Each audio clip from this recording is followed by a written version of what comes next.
Hi, my name is Anna Marquez, and today I'll share with you my health promotion intervention.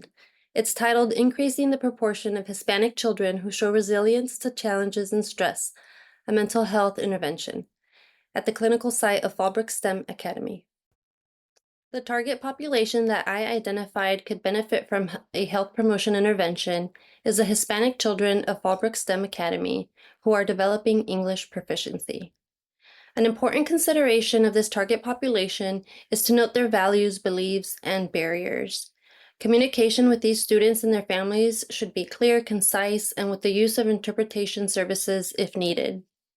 Providing individualized assessments and avoiding generalizations is necessary to focus on the ways to support their mental health. In alignment with the Healthy People 2030 objective of increasing the proportion of children and adolescents who show resilience to challenges and stress, I identified that enhancing the existing social emotional learning program to be more culturally tailored could support this objective and its goal of protecting and promoting the public health issue of mental health. This specific target population faces individualized challenges and stressors that affect the Hispanic population. With 86.5% of the student body at this school being Hispanic and 45.7% English learners, there are language barrier challenges that they encounter in their day-to-day lives. Fallbrook STEM Academy is not a dual language school. This contributes to the challenges and demands of managing stress while navigating a new culture. Having to face these circumstances at such an early age can increase thoughts and emotions that can lead to mental health issues such as anxiety, depression, and feelings of inadequacy.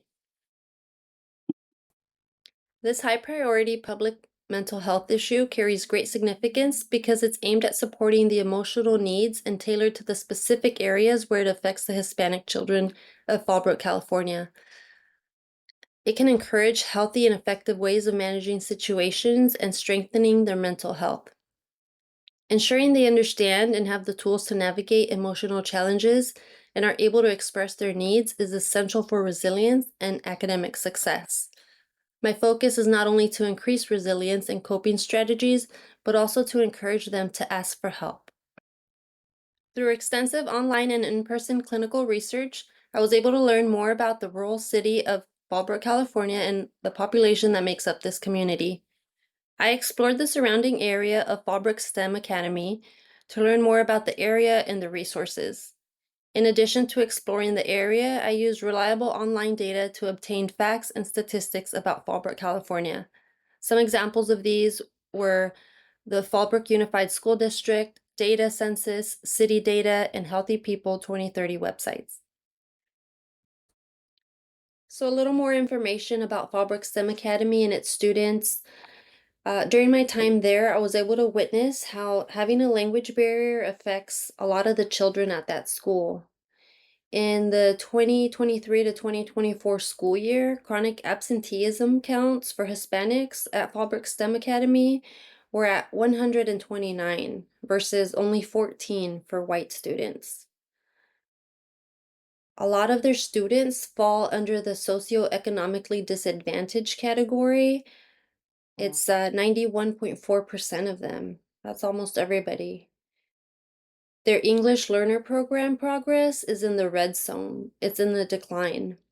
So there's a lot of areas that are concerning for the students that are attending here, and not just them, but throughout the nation. We all know that systemic barriers can limit families from seeking help, and current pediatric mental health crisis impacts Latinos in the U.S. as seen by increased levels of depression, anxiety, and substance abuse.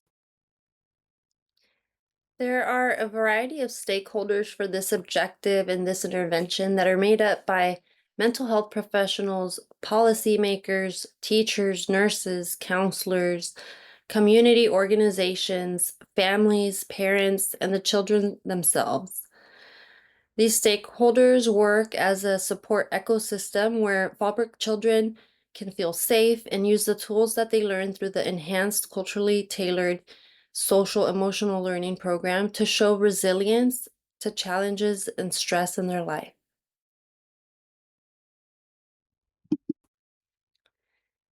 So for my design, I came up with two interventions. The first is to enhance the existing social emotional learning program to better support the Hispanic students who are developing English proficiency.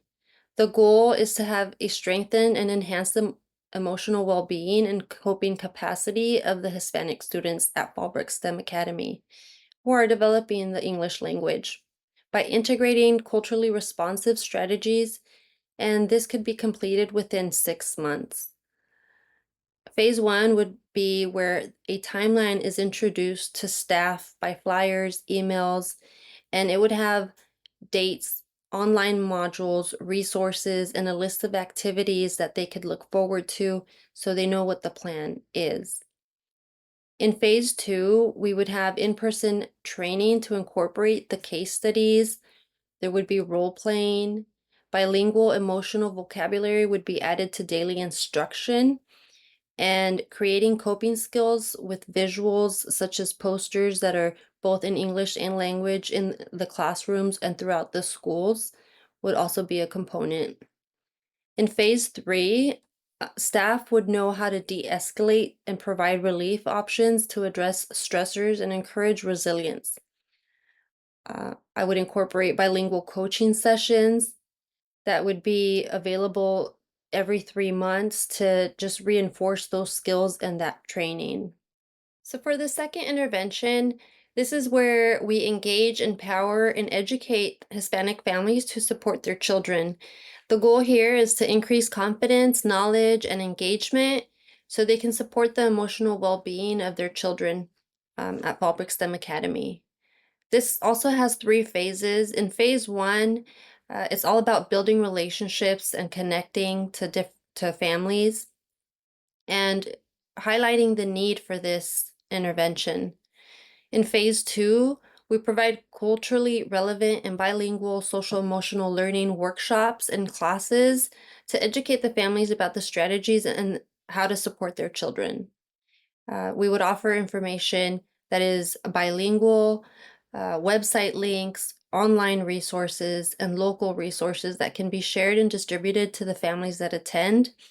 And these sessions could be recorded so they could be shared to those families and family members who cannot attend the workshops. So everybody's informed. In phase three, we reinforce what we've already established and we grow, we make it grow. We can do that in a variety of ways, and one way is by receiving feedback from those participants that have attended and finding what areas could improve. Feedback from families can provide valuable information. Tracking referrals and conducting pre and post surveys can also help in recording the status of interventions and their outcomes. Another area that can be assessed is to see if there is a downward trend in the number of absences by Hispanic students since the implementation of these interventions. One outcome that I was able to see is that the families invite connections and are open to learning more ways to help their children's mental health.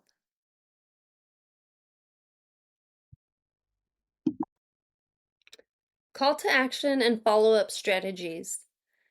Data-driven monitoring, student and staff feedback, ongoing engagement, self-reflection, and community partnerships can offer great information on these interventions and how they're working on the students.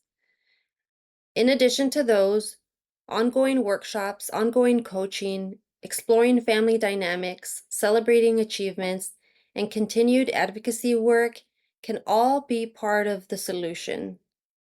Media information can be shared online, via text, and through the school service, and can all be beneficial to the students.